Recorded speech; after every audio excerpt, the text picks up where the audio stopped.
یوې ښځې له خپل خاوند څخه پوښتنه وکوئ که یوه ورځ ډېرې اوبه راسي ما او ستا مور اوبه یوسي نو ته به په دې دواړو کې د کومې اوبو د رایستلو هڅه وکړې.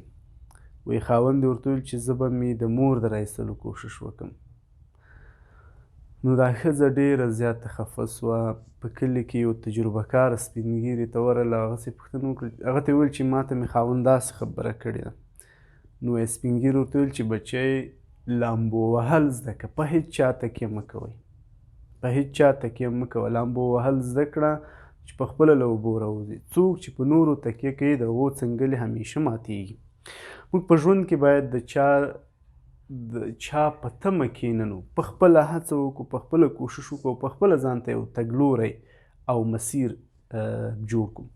که تاسې په سیند کې لامبو وهئ، په سیند کې په اوبو کې یاست او په خپله کوښښ ونه کوئ چې ساحل ته د سیند غاړې ته د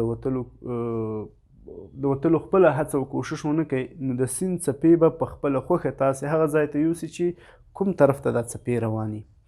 ژوند هم داسې دی. که موږ په ژوند کې په خپل زحمت، زیار او کوښښ سره تګلوری او مسیر ونه ټاکو، د ژوند ستونزې، مشکلات به مو هغې خواته یوسي په کوم لور چې دا د ژوند ستونزې او مشکلات روان وي، یا فیصله په کوم لور چې د ژوند د ستونزو او مشکلاتو خوښه وي. نو راځئ په خپلو هڅو او کوښښونو سره خپل ځان ته تګلوری او مسیر وټاکو او د هېڅ چا په تمه کښېننو.